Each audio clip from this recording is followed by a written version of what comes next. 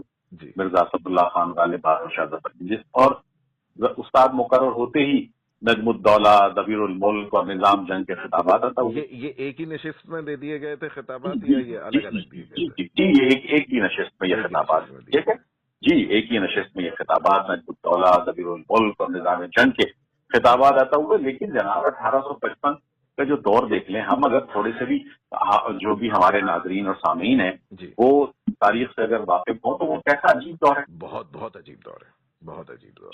بادشاہت صرف قلعے تک رہ گئی ہے، بادشاہ صرف قلعے کے بادشاہ ہیں، باقی جگہوں پر کمپنی کی حکومت ہے، کمپنی انگریزی میں حکومت کرتی ہے، اس کا اردو سے تعلق نہیں ہے. تو اور 1857 میں بہادر شاہ ظفر قید کر کے رنگین شہید دیے جاتے ہیں. اور میرا خیال ہے غالباً وظیفہ جو بہادر شاہ ظفر صاحب نے مقرر کیا تھا وہ 50 روپے ماہوار تھا. 50 روپے ماہوار، اور کیا سیم کے بیج یا کیا تھے کہ جو بھیج دیے جاتے تھے. تو لیکن غالب جس زندگی کی تمنا کرتے ہیں وہ زندگی تو ان کو پوری زندگی نہیں مل سکی. پوری زندگی ایک اسرت میں، تنگدستی میں اور اسی میں گزری. اور پھر یہ کہ وہ 1857 کے بعد 10 سال تک کلکتہ کے چکر لگاتے رہے اپنے وظیفے کے لیے، وہ کہ اس دوران وہ نواب یوسف علی خان والی رامپور کے دربار سے وابستہ ہو گئے تھے. جی وہاں سے پھر انہیں شاید وظیفہ 100 روپے ماہوار ملتا تھا. وہاں سے 100 روپے ماہوار وظیفہ ان کو ملتا رہا. وہ کہ ایک نارمل آدمی کے لیے 100 روپے ماہوار وظیفہ اس وقت بہت مناسب تھا. لیکن یوسفی صاحب کے بقول کے غالب جس طرح کی زندگی گزارتے تھے اس میں یہ وظیفہ بہرحال بہت کم پڑتا تھا. تو وہ جو کہتے ہیں نا کہ کہتے ہو نہ دیں گے ہم دل، اگر کہتے ہو نہ دیں گے ہم دل، اگر پڑا پایا دل کہاں کے گم کیجئے ہم نے مدعا پایا. عشق سے طبیعت نے زیست کا مزہ پایا، درد کی دوا پائی درد بے دوا پایا. حال دل نہیں معلوم. جی نہیں آپ شعر جب غالب کا چل رہا ہو تو پھر میں کیا فرماؤں گا، پھر تو شعر ہی ہوگا. حال دل نہیں معلوم لیکن اس قدر یعنی ہم نے بارہا ڈھونڈا تم نے بارہا پایا. تو غالب کو تو بھائی واصف جہاں سے پڑھتے جاؤ، جہاں سے دیکھتے جاؤ، جہاں سے سنتے جاؤ، آج بھی وہ آپ کو آج بھی اور آنے والے کل میں ہمیشہ غالب رہے گا. اچھا یہ شکیل بھائی کہ آپ نے ماشاءاللہ آپ کا بڑا جو ہے ریسرچ بھی ہے، مجھے یہ بتائیں کہ کیا ویسے تو شاعر عاشق مزاج ہوتے ہی ہے عموماً، ٹھیک ہے نا، تو کیا غالب بھی بہت زیادہ عاشق مزاج تھے کہ کیونکہ جو ہم ان کے باتیں سنتے ہیں کہ جی انہیں ایک گانے والی سے بھی ایک رغبت ہو گئی تھی اور وہاں آنا جانا بھی ہو گیا تھا، تو یہ ان میں کوئی حقیقتیں ہیں یا یہ بس ایسے ہی افسانوی باتیں ہیں؟ دیکھیے حقیقت کچھ نہ کچھ تو ہوگی، افسانے میں ساری چیزیں افسانیاب نہیں ہو سکتی، ہاں ہاں کہیں نہ کہیں کوئی تو چنگاری ہوگی، وہ نام مجھے اس وقت یاد نہیں آ رہا، میں بڑی کوشش کر رہا ہوں ہاں ہاں کہ وہ چندن بائی تھی یا چندو بائی تھی، چندو بائی یہ تھی، آئی تھنک ایسے چندو ہی بائی کچھ تھی تھا. میرے خیال سے، اس طرح سے کچھ نام تھا ہاں کہ چندو بائی کا ذکر تو بار بار ملتا ہے. جی جی جی لیکن جی کیا کیا کیا ہم غالب جیسے آدمی سے یہ اس زمانے کے مخصوص ماحول میں یہ توقع رکھتے ہیں کہ وہ اس پائے کے شاعر ہوں، اور جو ان کی غزلیں جو ہیں وہ بہرحال 1857 کے بعد تو جو بر صغیر کے مخصوص ماحول میں اور مخصوص جگہوں پر اور مخصوص بازاروں میں بھی پڑھی جاتی تھی بالکل اور بالکل. ان کو دیکھا جاتا تھا. تو اس حوالے سے تو کسی طرح سے یہ نہیں کہا جا سکتا کہ نہیں جی وہ ہم بڑی پاک صاف اور متقی شخصیت ہوں گے، جی اس لیے جی کہ جی ہم ویسے بھی واصف، ہم جب کسی آدمی کو یہ دیکھتے ہیں تو ہم اس کو غالب کو ہم بحیثیت ایک شاعر کے شاعر کانٹیکٹ میں دیکھتے ہیں. بالکل بالکل. یہ تو شکیل بھائی آپ نے جو بات کہی ہے نا کہ اب وہ اس کے ذاتی زندگی میں وہ کیا تھا اس سے ہمیں سروکار ہونا بھی نہیں چاہیے کسی بھی شاعر کی. میں غالب صاحب کی بات نہیں کر رہا، میں کسی بھی شاعر کی بات کر رہا ہوں. ہمیں ان کی شاعری سے جو ہے صرف لینا دینا ہونا چاہیے. اچھا مجھے ایک اور چیز شکیل بھائی یہ بتائیے گا کہ فلمیں بڑی بنتی ہیں نا بہت سے لوگوں پہ، تو غالب پہ انڈیا میں ایک تو بہت ہی شروع میں فلم بنی تھی، ٹھیک ہے، اور پھر ایک پاکستان میں بھی 1961 میں فلم بنی تھی جس میں سدھیر نے جو ہے نا رول کیا تھا، اور پھر ہمارے یہاں ٹی وی پہ جو ہے مرزا غالب آیا، اور ایک گلزار صاحب نے جو ہے مرزا غالب کی دوردرشن کے لیے بنائی تھی پوری اسٹوری. تو آپ کیا سمجھتے ہیں؟ میرا خیال ہے کہ آپ نے یہ ان میں سے کچھ چیزیں تو دیکھی ہی ہوں گی مرزا غالب کی، تو فلموں سے بھی یہ تمام چیزیں ہمیں دیکھنے کو آتی گئیں کہ بھائی اس سے عشق چلا، اس طرح شراب نوشی کرتے تھے، اس طرح یہ کرتے تھے، مگر جو آخری جو گلزار صاحب نے بنایا تو اس میں پورا فوکس جو تھا ان کی شاعری پہ تھا، اور احساسات جو ان کی زندگی میں، جیسے آپ نے عرض کیا کہ بھئی 4 سال کی عمر سے جو مسائل شروع ہوئے ہیں تو تا مرتے دم تک جو ہے وہ ویسے ہی حالات رہے، جو زندگی وہ گزارنا چاہتے تھے وہ نہیں گزار سکے. تو یہ ڈرامے بنے، یہ جو سارے ڈرامے بنے، فلمیں بنے، اس کا ان کی پرسنالٹی کو لیتے ہوئے معاشرے پہ مثبت اثر پڑا یا نہیں پڑا؟ دیکھیے میں اگر سچ بتاؤں آپ کو تو میں نے گلزار صاحب والی ان کی جو ڈرامہ ہے وہ میں نے دیکھا. انڈیا کی جو فلم تھی غالب پہ وہ دیکھی، لیکن پاکستان میں بننے والی غالب کی فلم میں نے نہیں دیکھی، اس لیے کہ مجھے ابھی آپ سے یہ پتا چلا سدھیر صاحب اس میں غالب بنے تھے. تو میرے خیال سے میں سدھیر صاحب کو غالب کے تصور میں لا نہیں پا رہا.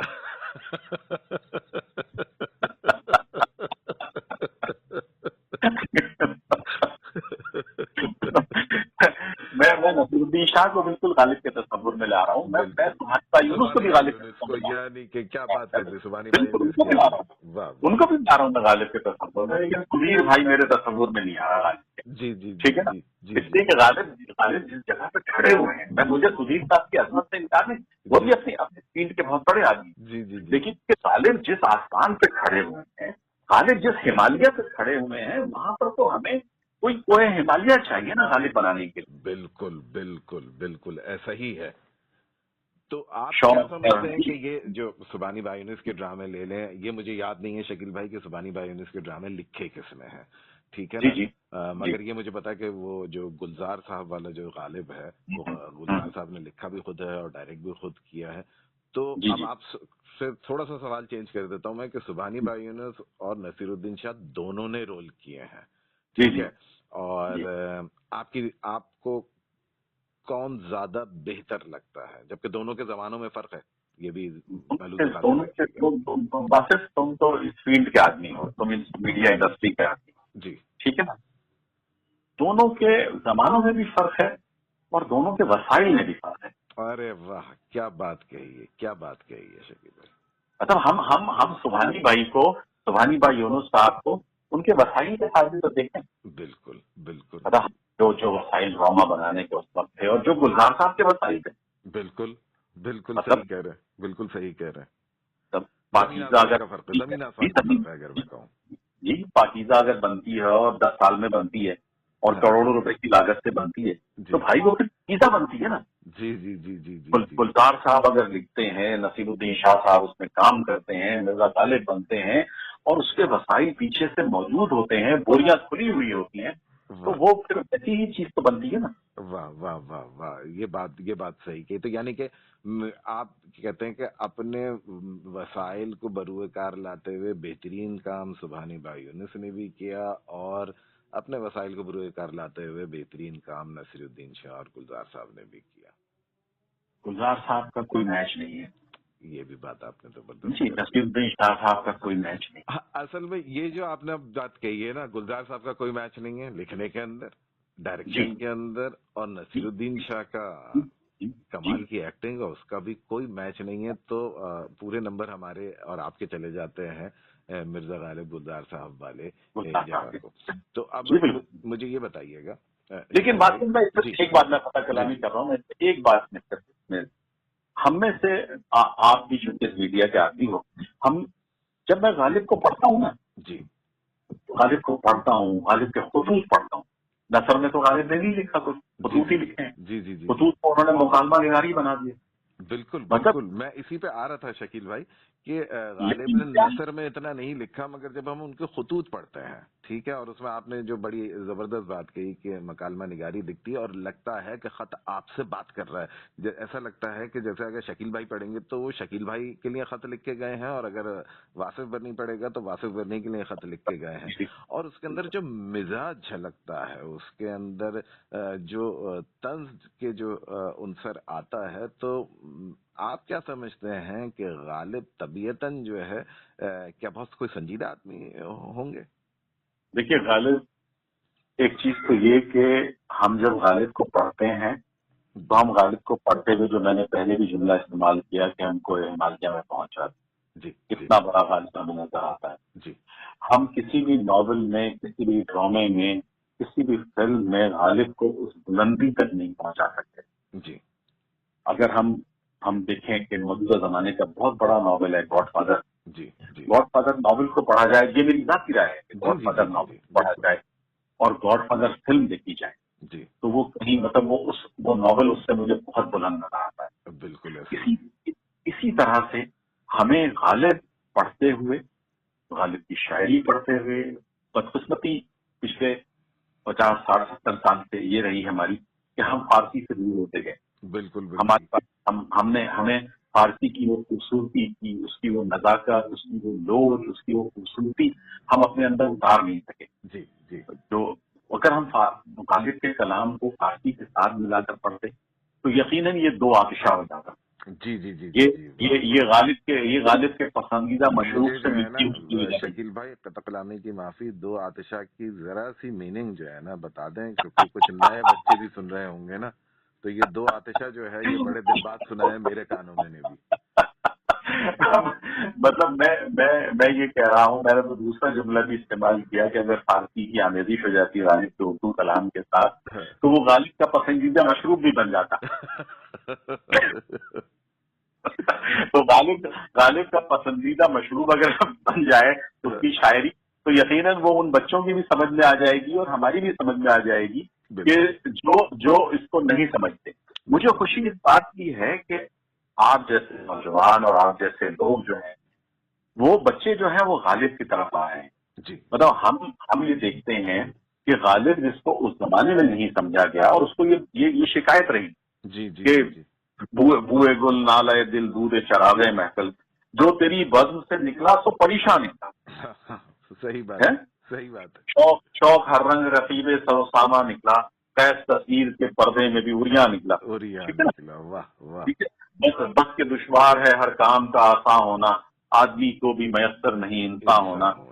ہاں, گریا چاہے ہے خرابی میرے کاشانے کی, در و دیوار سے ٹپکے ہے بیاباں ہونا. واصف یہ دیکھو نا یار, گریا چاہے ہے خرابی میرے کاشانے, در و دیوار سے ٹپکے ہے بیاباں ہونا. مطلب ہے وہ چار گرا کپڑے کی قسمت غالب، جس کی قسمت میں وہ عاشق کا غریبہ ہونا. یار ایک شعر اگر صبح پڑھ لیتے ہیں تو پورا دن گزر جاتا ہے. واہ واہ واہ واہ واہ واہ، یہ سب بھی ایسا لگتا ہے کہ جی ایک شعر اگر صبح پڑھ لیا جائے تو میرے جیسے میں تو یہ بڑا اس معاملے میں اپنے آپ کو بڑا خوش قسمت سمجھتا ہوں جی کہ ہم نے غالب کو پڑھا ہے. ہم نے اس کو سمجھا نہیں ہے، میں نے تو اس کو نہیں سمجھا، غالب کو نہیں سمجھا. یقیناً غالب ہر دور میں غالب رہے، بالکل غالب بالکل. ہر دور میں اور سب سے زیادہ غالب رہے. مجھے یہ بتائیے گا شکیل بھائی جی کہ غالب کو، ظاہر سی بات ہے غالب کے آنے والی جنریشنز پڑھتی گئیں، کوئی شاعر، کسی میں کوئی جھلک، کسی میں کوئی عنصر ایسا جس کو کہ آپ سمجھتے ہو، آپ کی رائے میں، یہ ذاتی آپ کی رائے ہوگی کہ جس کو آپ نے پڑھا اور آپ نے کہا ہو کہ ہاں شاید اس میں غالب کی شاعری کا کچھ اتنا % موجود ہے، کچھ ایسا ملا آپ کو یا نہیں ملا؟ مونا لیزا کی جھلک کہیں نظر آتی ہے؟ نہیں.